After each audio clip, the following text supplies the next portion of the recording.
Cognitive Behavioral Therapy, CBT, the Thought Police Training Program.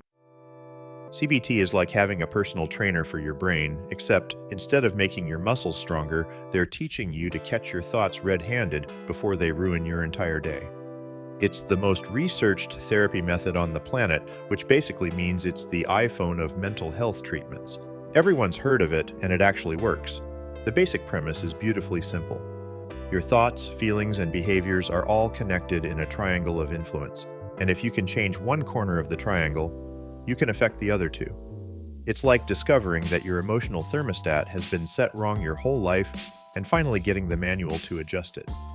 CBT therapists are basically professional thought detectives who help you identify cognitive distortions, those sneaky little thought patterns that make everything seem worse than it actually is.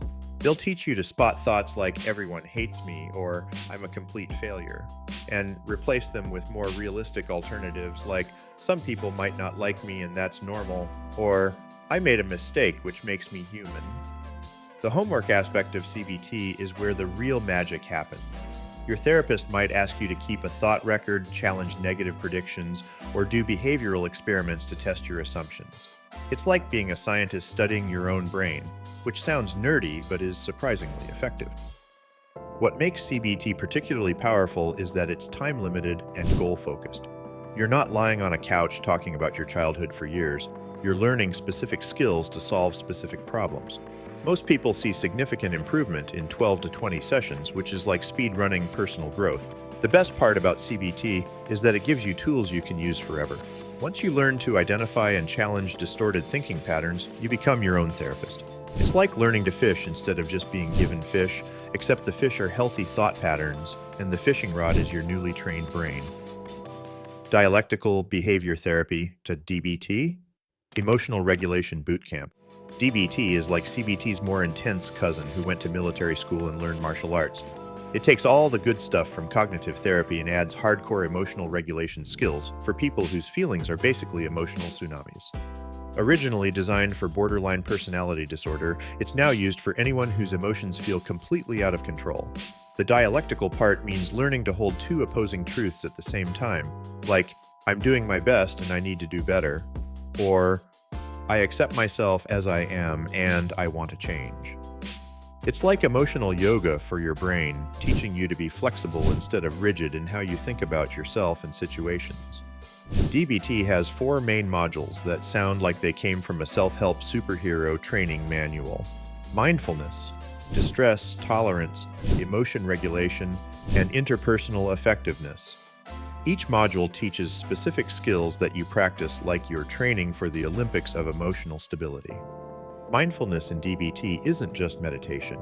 It's learning to observe your thoughts and feelings without getting swept away by them. It's like becoming a scientist studying your own emotional weather patterns instead of being the person getting drenched in the storm every time. Distress tolerance skills are for those moments when your emotions feel like they're going to literally kill you, and you need to survive without making things worse.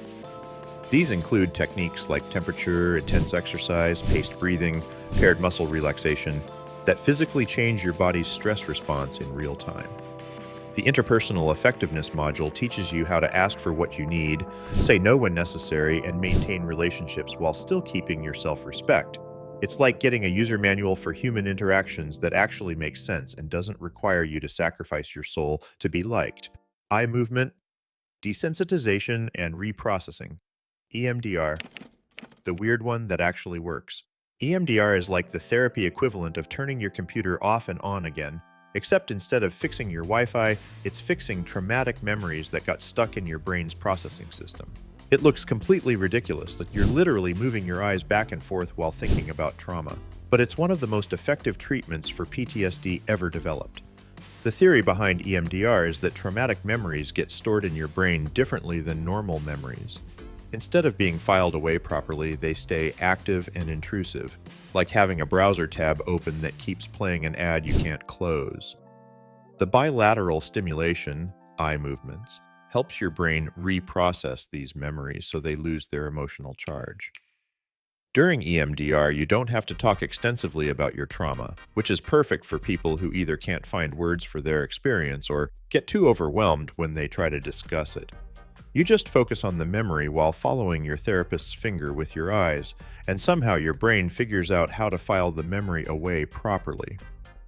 What makes EMDR particularly fascinating is that it often works faster than traditional talk therapy for trauma. People who have been stuck with the same traumatic symptoms for years sometimes see significant improvement in just a few sessions. It's like having a fast-forward button for healing that nobody expected to work but absolutely does. The weirdest part about EMDR is that researchers still aren't entirely sure why it works. They just know that it does. Multiple studies have shown it's as effective as other trauma therapies, but the mechanism is still somewhat mysterious. It's like discovering that humming while doing laundry makes your clothes cleaner. You don't know why, but the results speak for themselves. EMDR has been expanded beyond PTSD to treat other conditions like anxiety, depression, and phobias. If your brain has a memory that's causing you problems, EMDR might be able to help you reprocess it so it stops controlling your life. Acceptance and Commitment Therapy, ACT, the mindfulness method that doesn't require meditation. ACT is like therapy for people who are tired of trying to fix their thoughts and feelings and just want to learn how to live a meaningful life despite having a brain that sometimes acts like a dramatic teenager. Instead of trying to eliminate negative thoughts and emotions, ACT teaches you how to coexist with them while still moving toward your values.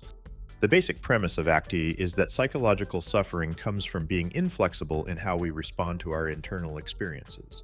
It's like being in a tug of war with your own thoughts and emotions. The harder you pull, the more exhausted you get. ACT teaches you to drop the rope instead of winning the battle. Psychological flexibility is the core skill in ACT, which means being able to stay present with your experience, accept difficult thoughts and feelings, and take action based on your values rather than your emotions. It's like becoming a psychological ninja who can adapt to any mental or emotional situation. The acceptance part of ACT doesn't mean giving up or becoming passive. It means stopping the exhausting battle against your own internal experience. Instead of spending all your energy trying to feel different, you redirect that energy toward doing things that matter to you, even when you don't feel like it. ACT uses metaphors and experiential exercises that help you understand concepts on a gut level rather than just intellectually. You might do exercises like carrying around a card with a negative thought written on it to practice having the thought without being controlled by it, or visualizing your thoughts as passengers on a bus that you're driving. What makes ACT particularly powerful is that it doesn't promise to make you feel better. It promises to help you live better regardless of how you feel. It's therapy for the real world, where you still have to go to work, maintain relationships, and pursue goals even when your brain is being difficult. Internal Family Systems, IFS. The Multiple Personality Therapy for Normal People. IFS is like discovering that your mind isn't one unified entity, but actually a whole internal family of different parts, each with their own personalities, needs, and opinions. Before you panic, this isn't about multiple personality disorder. It's about recognizing that we all have different aspects of ourselves that sometimes conflict with each other. The basic idea is that everyone has various internal parts. The part that wants to achieve, the part that wants to rebel, the part that tries to keep you safe, the part that seeks connection. When these parts are in harmony, you feel integrated and balanced. When they're in conflict, you feel torn apart or confused about what you want. IFS identifies different types of parts. Managers, the parts that try to control everything to keep you safe. Firefighters, the parts that react impulsively when you're triggered. And exiles, the parts that carry old wounds and pain. The goal isn't to get rid of these parts, but to help them work together more effectively. The self in IFS is your core, wise, compassionate center that can lead your internal family with curiosity and care. It's like being the benevolent parent of your own psyche, helping all your different parts feel heard and valued while making decisions from a place of wisdom rather than reactivity. IFS therapy involves getting to know your parts, understanding what they're trying to protect you from, and helping them update their strategies for dealing with current life rather than past wounds. It's like being a mediator for your own internal conflicts. What makes IFS particularly healing is that it approaches all parts of yourself with curiosity and compassion rather than judgment. Instead of trying to eliminate the bad parts of yourself, you learn to understand what they need and help them find healthier ways to contribute to your life. Somatic therapy, the body-based healing method. Somatic therapy is like finally remembering that you have a body and that it's been trying to tell you important things about your emotional state that you've been ignoring. It's based on the understanding that trauma and emotions don't just live in your mind. They get stored in your body as tension, pain, and nervous system dysregulation. Traditional talk therapy happens from the neck up, but somatic therapy recognizes that your body holds wisdom and information that your thinking mind might not be able to access. It's like having a conversation with your entire nervous system, instead of just the part that knows how to use words. Somatic therapists pay attention to things like your posture, breathing patterns, muscle tension, and physical sensations while you're talking about emotional issues.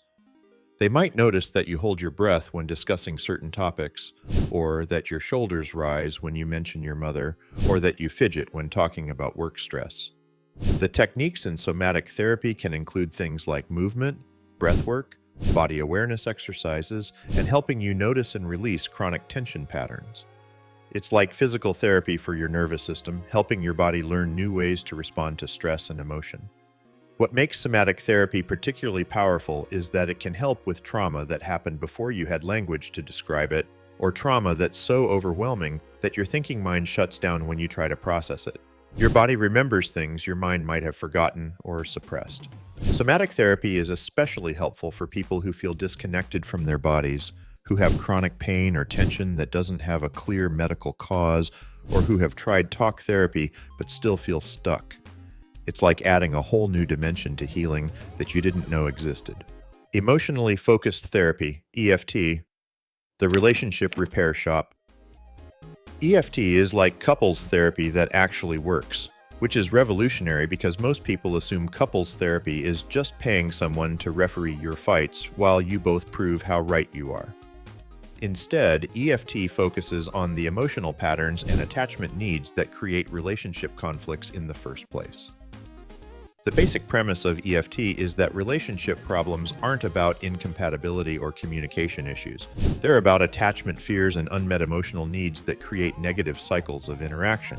It's like discovering that your relationship fights aren't really about dishes or money. They're about feeling safe, valued, and connected. EFT helps couples identify their negative cycle. The pattern where one person does something that triggers the other person's attachment fears, leading to responses that trigger the first person's fears, creating an escalating spiral of disconnection. It's like mapping the emotional dance that keeps you stepping on each other's feet. Instead of focusing on behavior changes or communication skills, EFT helps each person understand and express their underlying emotional needs and fears. It's like learning to speak the language of attachment instead of the language of blame and criticism. The magic of EFT happens when couples can step out of their negative cycle and start responding to each other's underlying emotional needs instead of just reacting to surface behaviors. It's like switching from playing emotional dodgeball to playing emotional catch. EFT has an incredibly high success rate. Around 70–73% of couples show significant improvement, and 90% show at least some improvement. It's one of the few couples therapy approaches with solid research backing, which means it's not just wishful thinking disguised as therapy. Mindfulness-based stress reduction, BSR, meditation. That's actually medical. MBSR is like meditation that went to medical school and got really good at treating specific health problems. Developed by Jon Kabat-Zinn, it takes ancient mindfulness practices and packages them in a way that's accessible to skeptical Westerners who want evidence-based interventions for their stress and health issues. The program is typically 8 weeks long and includes various mindfulness practices like body scans, sitting meditation, mindful movement, and informal mindfulness practices you can use throughout your day. It's like learning to become friends with your own present moment experience instead of constantly fighting it or escaping from it. What makes MBSR particularly credible is the massive amount of research showing its effectiveness for everything from chronic pain and anxiety to immune function and brain changes. It's not just feel-good spiritual stuff, It's a medical intervention with measurable biological effects. The body scan practice in MBSR teaches you to systematically notice physical sensations throughout your body without trying to change them. It's like doing a friendly check-in with every part of your body, which sounds simple but can be profoundly healing for people who have been disconnected from their physical experience. MBSR doesn't promise to eliminate stress or pain. It teaches you to change your relationship with these experiences so they don't control your life. It's like learning to surf the waves of difficult experiences instead of being constantly knocked over by them. The skills you learn in MBSR become portable tools you can use anywhere, anytime you notice stress, anxiety, or pain arising. It's like having a reset button for your nervous system that you can access without needing any special equipment or circumstances. The conclusion: therapy that actually changes lives. So there you have it. Every major therapy method that actually works, backed by research and proven to create real changes in people's lives. From the thought training bootcamp of CBT to the body wisdom approach of somatic therapy and everything in between. The beautiful thing about modern therapy is that we finally have treatments that are more effective than just talking about your problems indefinitely. These approaches give you actual tools, skills, and techniques that you can use to create lasting change in your life. But here's what mental health professionals love to emphasize. Different therapy methods work better for different people and different problems. CBT might be perfect for someone with anxiety, while EMDR might be life-changing for someone with trauma, and EFT might save a relationship that seemed hopeless. The goal isn't to become a therapy expert who can diagnose which method you need. That's what trained therapists are for. The goal is to know that effective help exists and that therapy isn't just paying someone to listen to you complain for an hour every week. Whether you're dealing with trauma that's been controlling your life, relationship patterns that keep repeating, anxiety that won't quit, or just feeling stuck and wanting to grow, there's probably a therapy method that can help. The hardest part is often just starting. Your job isn't to fix yourself or become a perfect human being. Your job is to find the support and tools that help you live the life you actually want, instead of just surviving the life you're stuck in. If this video helped you understand that therapy can be practical, effective, and actually life-changing, smash that like button, subscribe for more mental health content that cuts through the BS and focuses on what actually works, and drop a comment letting me know which therapy method sounds most intriguing to you. Trust me, good therapy is like having a personal trainer for your entire life, and apparently we all need more of that than we realized.